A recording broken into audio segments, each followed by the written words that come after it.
తండ్రి అయిన దేవునికి తన కుమారుడైన క్రీస్తు ద్వారా వందనాలు చెల్లిస్తూ మరి వేదికను అలంకరించిన దైవజనులకు కూడి వచ్చిన సంఘమందరికి కూడా హృదయపూర్వకమైన వందనాలు చెల్లిస్తున్నానండి. అందరూ బాగున్నారా? ఓకే, చక్కటి విషయాన్ని మనం జాగ్రత్తగా ఆలోచన చేద్దాం. మరి ఈ యొక్క నూతన సంవత్సరంలో నా యొక్క తొలి సందేశం ఇది. చక్కటి దేవుడు మన గురించి ఏ మాటలు మనకు సిద్ధపరిచి ఉన్నాడో జాగ్రత్తగా మనం ఆలోచన చేద్దాం. ఒకసారి ఒక మాట చూసుకుని ప్రార్థన చేసుకుని వాక్యంలోకి వెళ్దాం. నిర్గమాకాండము 15వ అధ్యాయము మొదటి 3 వచనాలు త్వరగా చదువుదాం. నిర్గమాకాండము 15వ అధ్యాయము మొదటి 3 వచనాలు కనుక మనం ఆలోచన చేస్తే, అప్పుడు మోషేయు ఇశ్రాయేలును యెహోవాను గూర్చి ఈ కీర్తన పాడిరి. యెహోవాను గూర్చి గానము చేసేదను, ఆయన మిగుల అతిశయించి జయించెను, గుర్రములు దాని రౌతును. యెహోవాయే నా బలము, నా గానము, ఆయన నాకు రక్షణయు ఆయను. వర్ణించెదను, ఆయన నా పితరుల దేవుడు, ఆయన మహిమను దించెదను. యెహోవా యుద్ధశూరుడు, యెహోవా అని ఆయనకి పేరు. చిన్న ప్రార్థన చేసుకుని వాక్యంలోకి వెళ్దాం. మమ్మల్ని మిక్కిలిగా ప్రేమించిన మా ప్రియ పరలోకపు తండ్రి, నీ ఘనమైన ఉన్నతమైన నామమును బట్టి వందనాలు స్తోత్రాలు చెల్లిస్తున్నాం ప్రభువా. తండ్రి, ఈ యొక్క తండ్రి రాత్రికాల సమయంలో తండ్రి నీ యొక్క ప్రజలను ఉద్దేశించి ప్రభువా, సంఘాన్ని ఉద్దేశించి ప్రభువా కొన్ని విషయాలు మాట్లాడనయ్యుండగా ప్రభువా, నాకు కావలసిన సమయోచితమైన జ్ఞానమును దయచేయమని అడుగుతున్నాం ప్రభువా. నీ బిడ్డలు ఎలాంటి పరిస్థితులలో తండ్రి ఈ కూడికకు వచ్చి ఉన్నారో ప్రభువా, వాళ్ళకి హృదయ రహస్యాలు ఎరిగిన దేవుడు కనుక ప్రభువా, వారికి ఏ మాటలు అవసరమైనదో ప్రభువా ఆ మాటలతో వాళ్ళని సరిచేయండి, తృప్తిపరచమని అడుగుతున్నాం ప్రభువా. చెప్పే ప్రతి మాట కూడా ప్రభువా ప్రతి ఒక్క హృదయాన్ని ప్రభువా కదిలించమని ప్రభువా, చెప్పుతున్న ప్రతి మాట ప్రభువా వాళ్ళు తండ్రి అనుసరించి దాని ప్రకారంగా నడిచే కృపను దయచేయమని యేసుక్రీస్తు నామములో ఈ ప్రార్థనకు సమర్పిస్తున్నాము తండ్రి. ప్రియమైన దేవుని వారలారా, మరి నేను ఏ విషయమైతే నేను మాట్లాడాలనుకున్నానో ఆల్రెడీ అన్ని ఆరాధనలో అవే విషయాలు మాట్లాడారు. అండ్ సేమ్ టైం బ్రదర్ కూడా ప్రార్థన చేస్తూ అయ్యే విషయాలు మాట్లాడుకుంటూ వచ్చారనమాట. కనుక జాగ్రత్తగా చాలా క్లుప్తంగా చాలా స్పీడ్గా కొన్ని విషయాలు మాట్లాడదాం. ఎందుకంటే యంగ్స్టర్స్ చాలామంది ఉన్నారు కనుక జాగ్రత్తగా విందాం. నిర్గమకాండము 15వ అధ్యాయం మొదటి వచనం మనం ఆలోచన చేస్తున్నప్పుడు, అప్పుడు మోషేయు ఇశ్రాయేలును యెహోవాను గూర్చి ఈ కీర్తన పాడిరి. అంటే ఇక్కడ మోషే గారు అండ్ సేమ్ టైం ఇజ్రాయేల్ ప్రజలందరూ కూడా దేవుని గురించి ఒక కీర్తన పాడుతున్నారు. ఏమంటే ఇక్కడ మనం ఆలోచన చేస్తే ఈ యొక్క మొదటి వచనంలో ఒక ప్రశ్నతో ప్రారంభమవుతుంది. మీరు జాగ్రత్తగా ఆలోచన చేస్తే ఈ మొదటి వచనంలో ఏ మాట అయితే కనపడుతుందో ఒక ప్రశ్నతో ఈ యొక్క మాట మనకి కనబడుతూ ఉంది. అప్పుడు, ఎప్పుడు, అప్పుడంటే ఇప్పుడంటే అప్పుడు. కానీ ఇక్కడ ఒక ప్రశ్నతో ఇక్కడ మనకి కనపడుతున్నప్పుడు మాట అప్పుడు. ఎవరికైనా ప్రతి దినము బైబిల్ చదివే అలవాటు ఉంటే కనుక నిన్న చదివిన యొక్క మాటలకు ఈరోజు కంటిన్యూషన్ చదువుతున్నప్పుడు నిన్న చెప్పిన మాటలు జ్ఞాపకం ఉంటే ఈ మాటలు కంటిన్యూషన్ వెళ్తాయి.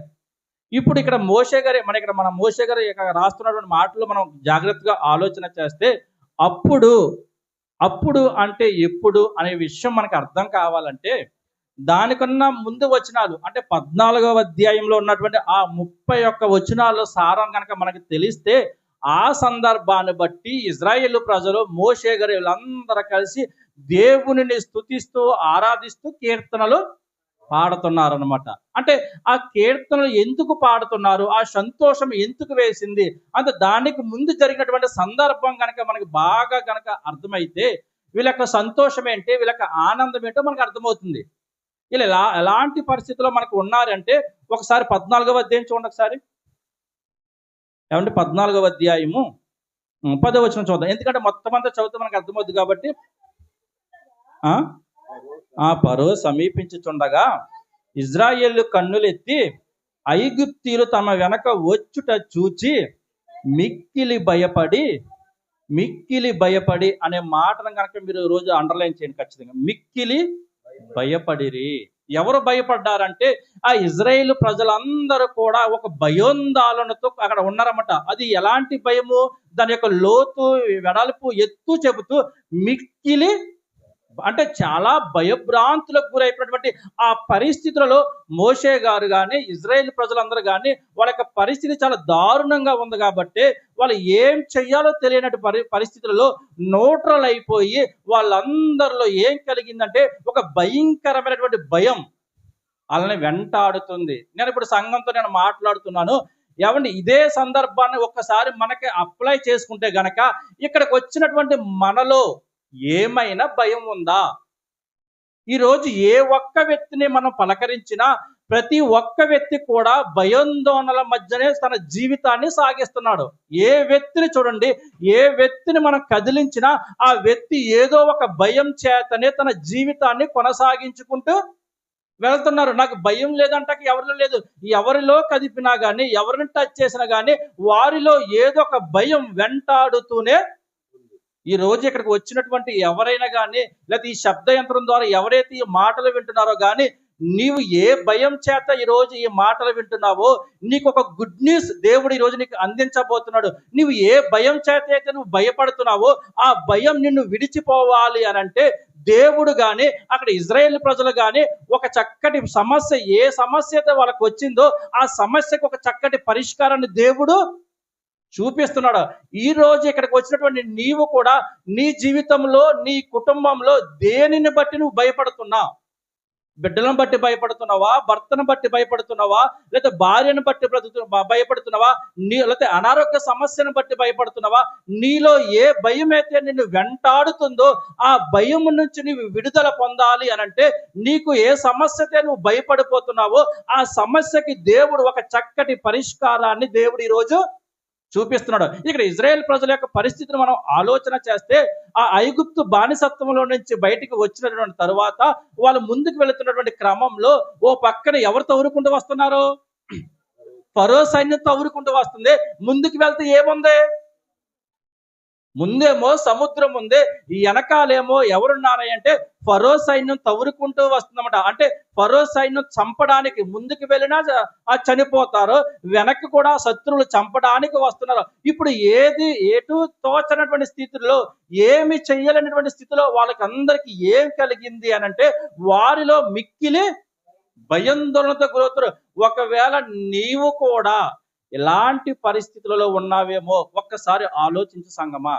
నీ కుటుంబ పరిస్థితులను బట్టి, లేకపోతే నీకు అనారోగ్య సమస్యలను బట్టి, నీ కుటుంబంలో జరుగుతున్న సమస్యలను బట్టి నీవు కూడా ముందుకు వెళ్ళలేక వెనకకు వెళ్ళలేక ఒక న్యూట్రల్గా ఉండిపోయి ఆనాడు ఇజ్రాయేల్ ప్రజలు ఎలాగైతే నిలిచిపోయి ఎలాగైతే భయభ్రాంతులకు గురవుతున్నావో నీవు కూడా అలాంటి భయంతో గనక నీవు ఉంటే ఆ భయానికి ఈ రోజు దేవుడు ఫుల్ స్టాప్ పెట్టబోతున్నాడు ఈ నూతన సంవత్సరంలో. ఏమండి, నువ్వు ఏ భయాన్ని అయితే నువ్వు కలిగి ఉన్నావో ఆ భయానికి దేవుడు ఈ రోజు ఫుల్ స్టాప్ పెట్టబోతున్నాడు. ఆనాడు ఇజ్రాయేల్ ప్రజలు ఏదైతే చేశారో, వాళ్ళు ఏ సూత్రాన్ని అయితే నువ్వు అవలంబించారో నీవు కూడా ఆ సూత్రాన్ని కనుక నువ్వు అవలంబిస్తే నీ జీవితంలో, నీ కుటుంబంలో నిన్ను ఎంటాడుతున్న భయం ఏదైనప్పటికీ కూడా ఆ భయం నుంచి ఈ రోజు నువ్వు విడుదల పొందబోతున్నావు. చూసారా, చక్కటి విషయం కనుక మన జాగ్రత్తగా ఆలోచన చేద్దాం. ఏమండి, ఇప్పుడు వాళ్ళు ఏమో వెనక్కి నుంచి తవ్వుకుంటా వస్తున్నారు. ఈ రోజు నిన్ను కూడా ఏ భయం నిన్ను వెనక్కి నుంచి తవ్వుకుంటా వస్తుంది? ఏ భయం నిన్ను వెనక్కి నుంచి తవ్వుకుంటా వస్తుంది? పోనీ సరే, ఈ భయాన్ని తప్పించుకుని ముందుకు వెళ్దామంటే సముద్రం అనే ఒక అడ్డ కూడా నీ ముందు కనపడుతుంది. కాబట్టి ఆ భయాన్ని నుంచి కూడా నువ్వు తొలగించబడాలంటే ఏమండి, ఏ పరిస్థితిలో నువ్వు ఉన్నావో ఒక్కసారి ఆ స్థితిని బట్టి నువ్వు ఒక్కసారి ఆలోచన చేస్తే, నేను కూడా అనేకమైనటువంటి భయాల చేత నేను భయపడుతున్నా. ఒకవేళ నా భయం ఏంటో నాకు తెలుసు, కానీ ఇక్కడికి వచ్చినటువంటి మీరు ఏ భయం చేత అయితే నువ్వు బాధపడుతున్నావో, ఇబ్బంది పడుతున్నావో ఒక్కసారి ఆ పరిస్థితి నుంచి నువ్వు విడుదల పొందాలంటే ఆ ఇజ్రాయేల్ ప్రజలు చేసినటువంటి సూత్రాన్ని నువ్వు ఒక్కసారి ఆలోచన చేయాలి. ఇలాంటి సందర్భం మనకు కొంచెం ముందుకు వెళ్తే మనకు మరొక సందర్భం కనపడుతుంది. ఒకసారి సమూయేలు మొదటి గ్రంథము 30వ అధ్యాయము 6వ వచనం చూద్దాం. ఏమంటే దానికన్నా ముందు నేను ఒకసారి చెప్తాను చూడండి, దాని యొక్క వివరణ చెప్తాను. ఏమంటే 30వ అధ్యాయములో తన ముందు వచనాలు చదివితే అక్కడ దావీదు గారు అనేటువంటి వ్యక్తి మనకి కనపడుతున్నారు.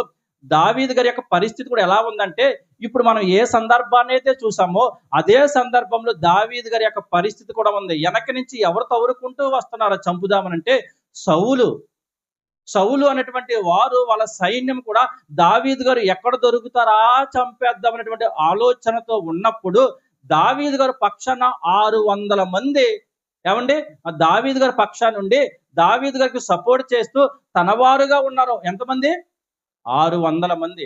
ఆ 600 మంది యొక్క ఆలోచన అంటే దావీదు గారికి ఒక ఎస్కాట్ లా ఉన్నారన్నమాట. ఇప్పుడు ఒక దావీదు గారిని చంపాలంటే ముందు ఎవరిని చంపాలి?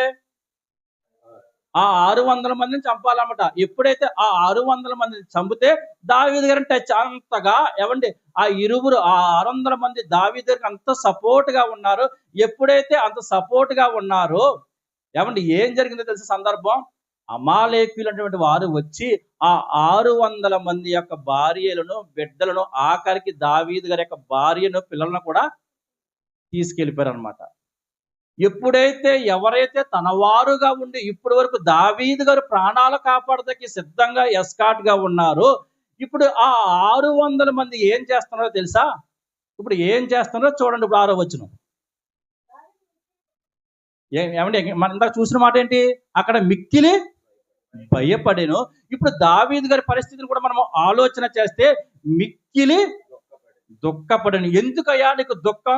600 మంది నీకు సపోర్ట్ గా ఉన్నారు కదా, 600 మంది నీకు ఎస్కాట్ గా ఉన్నారు కదా. ఒకవేళ నీ ప్రాణాన్ని తీయాలంటే వాళ్ళందరూ నీకు సపోర్ట్ గా ఉన్నారు. తనవారుగా ఉన్నటువంటి వారు ఏం చేస్తున్నారో చూడండి తర్వాత మాట.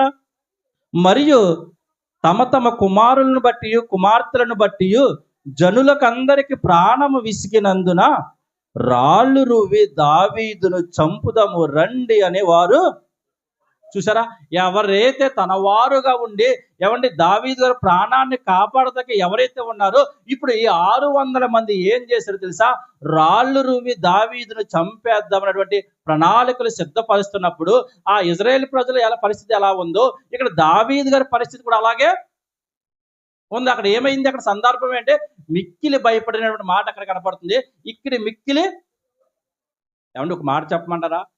మనిషి జీవితంలో భయము దుఃఖము 2 కళ్ళ లాంటివి, 2 నేత్రాలు లాంటివి. అంటే మనము బ్రతికున్నంత కాలము కూడా ఈ 2 మనతోనే ప్రయాణం చేస్తా. నీవు ఈ భూమిని విడిచిపెట్టేంత వరకు కూడా నీ జీవితంలో ఈ 2 నీతోనే ప్రయాణం చేస్తాయి. ఏంటయ్యి? భయము దుఃఖము. అక్కడ ఇజ్రాయేల్ ప్రజలు కూడా మిక్కిలి ఏమంటే భయపడారు. ఇక్కడ దావీదు గారి జీవితాన్ని చూసినప్పుడు కూడా మిక్కిలి దుఃఖము కలిగిందనమాట. ఇప్పుడు ఈ 2 సందర్భాలను మనం జాగ్రత్తగా ఆలోచన చేస్తున్నప్పుడు వారి యొక్క భయం నుంచి వారి యొక్క దుఃఖాన్ని నుంచి వారికి విముక్తి ఎలా కలిగింది? అక్కడ మాట చూసుకున్నా ఒకవేళ 30 ఏమంటే మన 15 కదా 14 6 10వ వచనం చూసుకున్నా, ఇక్కడ చూసుకున్నా వీరిరువురు చేసినటువంటి ఒక సీక్రెట్, ఒక సమాధానం, వాళ్ళ పరీక్షకు సమాధానం ఏం దొరికిందో తెలుసా? ఎలా నీ దుఃఖాన్ని నుంచి నివారణ పొందావు? అక్కడేమో ఎర్ర సముద్రము ఎదురుగా ఉంది, వెనకాలేమో శత్రువులు వచ్చేస్తున్నారో ఈ రెండిటి నుంచి కూడా ఆ భయం నుంచి ఆ దుఃఖం నుంచి ఆ ఇజ్రాయేల్ ప్రజలు కానీ దావీదు గారు కానీ ఎలా బయటపడ్డారు? తర్వాత మాట చూడండి. 30వ అధ్యాయం 6వ వచనమేనా? అది చూసినా ఇది చూసినా పర్లేదు, 2 ఒకటే మాటలు ఉంటాయి.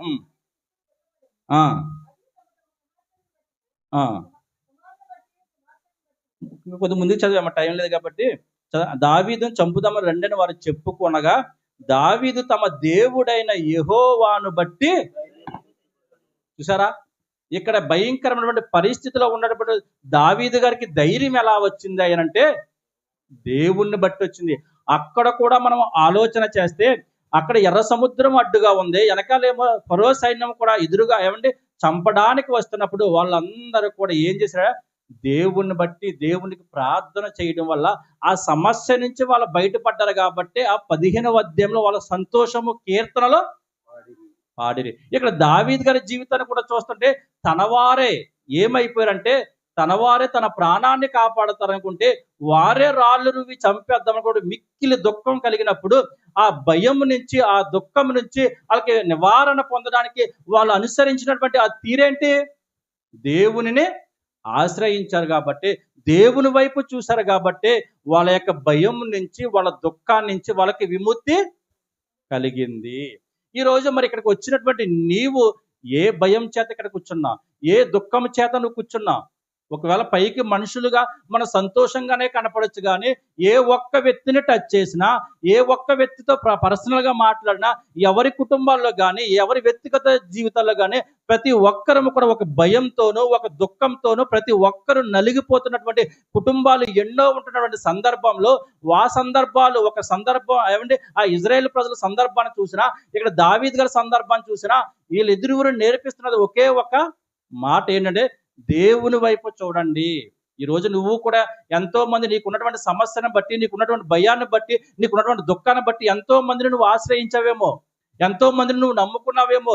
తన వారే కదా, నా కుటుంబ సభ్యులే కదా అని నువ్వు మోసపోయావేమో. ఆ దుఃఖానికి విరుగుడు కలగాలన్నా, నీ భయం నీలో నుంచి పోవాలన్నా, ఇక్కడి నుంచైనా నువ్వు ఈ నూతన సంవత్సరంలో నువ్వు చూడవలసింది ఎవరి వైపు తెలుసా? మనుషుల వైపు కాదు, మనుషుల వైపు కాదు. నీవు దేవుని వైపు ఎప్పుడైతే చూసావో, ఆ దేవుని వైపు చూసినటువంటి నీకు ఒక బలం, నూతన బలము పొందుకుంటావు. నీలో ఉన్నటువంటి దుఃఖము తొలగిపోద్ది. ఎప్పుడు దేవుని వైపు దేవుని వైపు చూసినప్పుడు మాత్రమే నీలో ఒక దుఃఖ నివారణ కానీ, నీలో ఉన్నటువంటి భయం కానీ పోద్ది. ఏమంటే చెప్పడానికి ఎన్నో మాటలు మనం చెప్పొచ్చు భయం కోసం, ఏమంటే చెప్పొచ్చా లేదా? కానీ ఈ రోజు ఈ భయం ప్రతి ఒక్కరిలో ఏదో ఒక భయం ఉంటుంది. కానీ ఆ భయం నుంచి అనుభవపూర్వకంగా చెబుతున్నటువంటి మాట ప్రియమైన దేవుని వారు, నేను కూడా ఒక అనుభవంతో చెప్తున్న మాట. ఎన్నో శ్రమలు, ఎన్నో ఇబ్బందులు ఎన్నో వచ్చినప్పుడు కూడా వాటి నుంచి మనం నివారణ పొంది ఎందుకు ధైర్యం ఎలా వస్తుంది, ఆ భయం నుంచి మనకి విడుదల ఎలా వస్తుందంటే ఒకే ఒక్క కారణం, ఆ దేవుని వైపు చూడడం వల్లనే. ఎవరి వైపు చూసినా కానీ నువ్వు ఆ దుఃఖ నివారణ నువ్వు పొందలేవు, ఆ భయం నుంచి నీకు విడుదల కలగదు. కనుక ఇప్పటి వరకు నువ్వు ఏ భయంతో ఉన్నావో, ఏ దుఃఖంతో ఉన్నావో వాటి నుంచి నువ్వు విడుదల పొందాలంటే ఇక్కడి నుంచైనా మించిపోయేది లేదు. కానీ ఈ నూతన సంవత్సరంలో నుంచైనా నీవు దేవుని వైపు చూడు. ఈరోజు సిలువ వైపు దగ్గరికి రా. నువ్వు ఆ సిలువను నువ్వు ఆశ్రయించు. ఆ రక్తంలో నీ పాపాలను కడుక్కుని క్రీస్తును నీ సొంత రక్షకునిగా నీ హృదయంలోకి నువ్వు ఎప్పుడైతే ఆహ్వానిస్తావో అప్పటి నుంచి నీలో ఉన్నటువంటి భయం తొలగిపోద్ది. ఒకసారి జకర్యా గ్రంథం చూద్దాం. ఏమంటే ఇంకా ఇవి మన కీర్తనలు ఈ సందర్భాన్ని బట్టి మన ఎవరో దావీదు గారు రాస్తూ కీర్తనలో, ఏమంటే నా కోట, నా రక్షణ, నా బలము, నా కేడెము, నా శృంగము, ఏమంటే ఎన్నో కీర్తనలు ఆయన ఎలా రాశారంటే అనుభవాన్ని బట్టి. ఇంకా ముగిస్తాను చూడండి. జకర్యా గ్రంథము 2వ అధ్యాయం ఉంటే చూడండి ఒక మాట.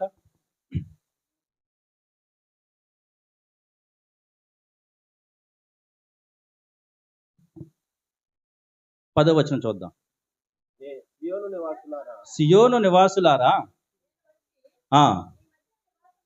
నేను మీ మధ్య నివాసము చేతును, సంతోషముగా ఉండి పాటలు పాడుడి, ఇదే యెహోవా వాక్కు. ఏమంటే అక్కడ ఇజ్రాయేల్ ప్రజలు ఎలాగైతే కీర్తనలు పాడారో, ఇక్కడ జకర్యా గ్రంథంలో కూడా ఆయన వచ్చి మీ మధ్య నివాసం చేస్తాడు. కాబట్టి మీరు కూడా సంతోషపడండి, ఆనందపడండి. ఇది ఎవరి కోసం? ఇది మెస్సయ్య కోసం, యేసుక్రీస్తు వారి కోసం ఈ ప్రవచనం.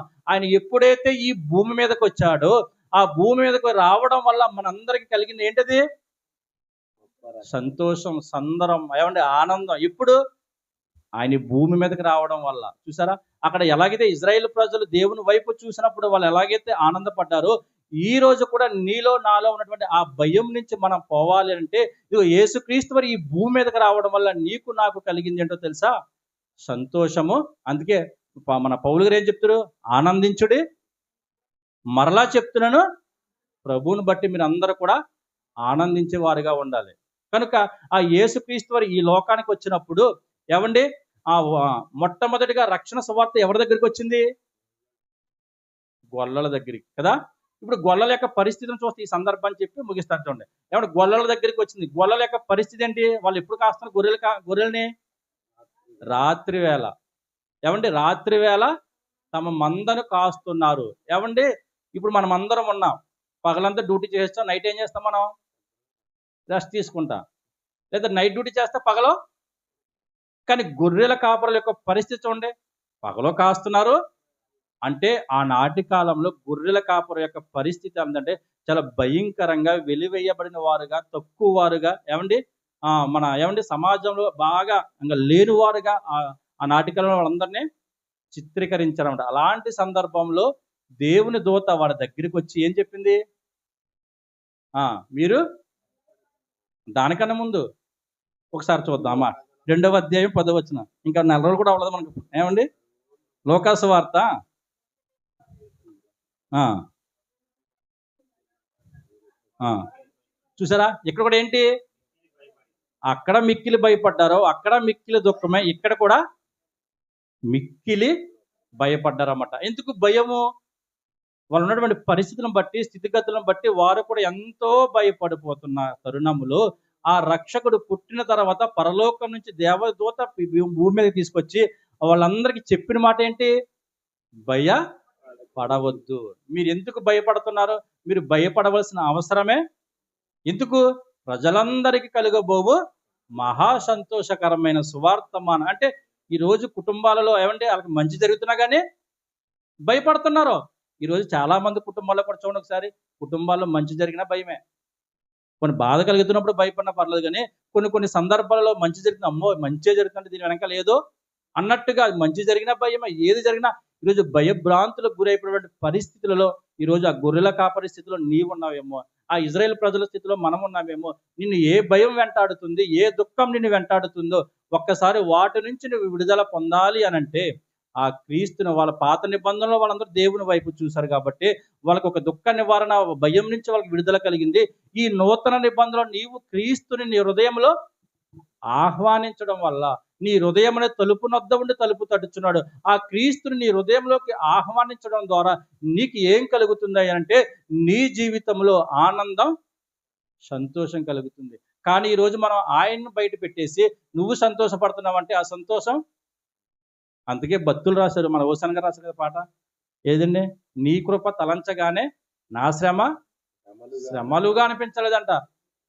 మొదటి చరణంలో కూడా మంచి మాటలు రాస్తారన్నమాట. ఎందుకంటే నా అంతరంగము సంతోషము ఆనందం ఎలాగా అంటే వాళ్ళకి వచ్చినటువంటి శ్రమలుగా ఎందుకు అనిపించలేదంటే వాళ్ళందరూ భక్తులందరూ కూడా దేవుని వైపు చూడడం వల్ల వాళ్ళ జీవితంలో ఎన్ని ఇరుకులు, ఇబ్బందులు, ఎలాంటి శ్రమలు వచ్చినప్పుడు కూడా ఆ శ్రమలను బట్టి వాళ్ళందరూ కూడా ఆనందపడ్డారు. పితరులు ఆనందపడ్డారు, అపోస్తులు ఆనందపడ్డారు. ఈరోజు నీకు నాకు ఎందుకయ్యా ఆనందం లేదంటే ఈరోజు నీవు నేను దేవుని వైపు చూడడం మానేసి ఆ క్రీస్తుని సొంత రక్షకునిగా మన హృదయంలో ఆహ్వానించడం మానేసి ఈరోజు ఏంటి ఏమంటే అందుకేమడం, సమస్త జనులారా నా యుద్ధకి ఏంటి ఆ మాట? ముందు మాట అండి, దానికి ముందు మాట అండి, మర్చిపోయినా. ఏది? ప్రయాసపడి భారము మోస్తున్న సమస్త జనులారా నా యుద్ధకు రండి, నేను మీకు విశ్రాంతి, నెమ్మది, శాంతి, సమాధానం అన్ని నేను ఇస్తానయ్యా, నా దగ్గరికి రండి అయ్యానంటే ఆయన దగ్గరికి రాకుండా నాకు అన్ని కావాలంటే వస్తాయా?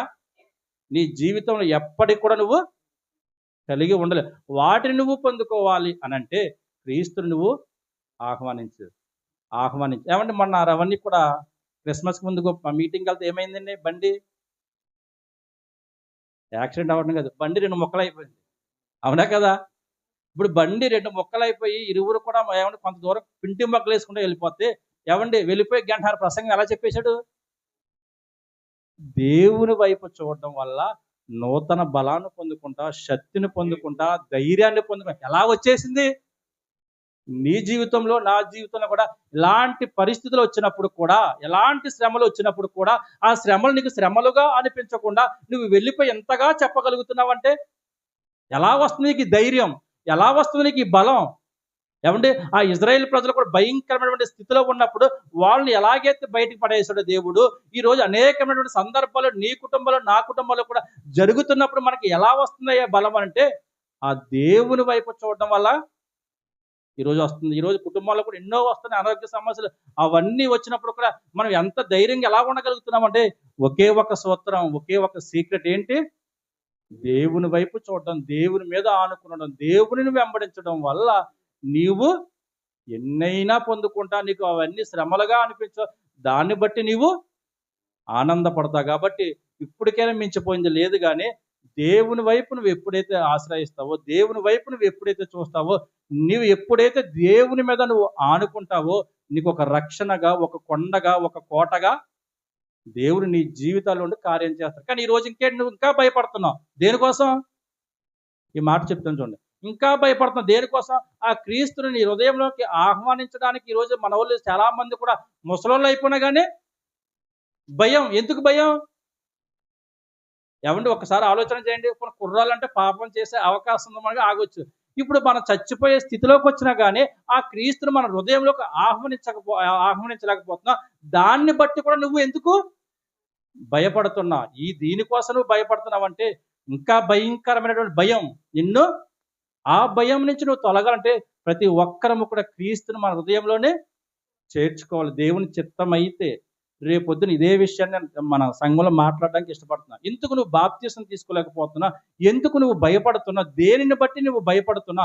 ఆ భయం నుంచి నువ్వు విడుదల పొందాలంటే, ఆ భయం నుంచి నువ్వు భయాన్ని నుంచి నువ్వు బయటికి పడిపోయి ఆ క్రీస్తుని సొంత రక్షకునిగా అంగీకరించాలంటే నీవు చేయవలసింది, లేకపోతే భక్తులు మనకు చూపించిన ఒక మార్గం ఉంది, ఆ మార్గం గుండా మనం వెళ్ళినప్పుడు అనేకమైన విషయాలు మనకు తెలుస్తాయి. కాబట్టి దేవుని చిత్తంతో అందరూ ప్రార్థన చేసుకునండి. చక్కటి విషయాలు ఇదే కొనసాగింపు రేపు పొద్దున అనేకమైన విషయాలు కూడా నేర్చుకుందాం. ఈ మాటలు దేవుడు దీవించును గాక. అందరికీ వందనాలండి.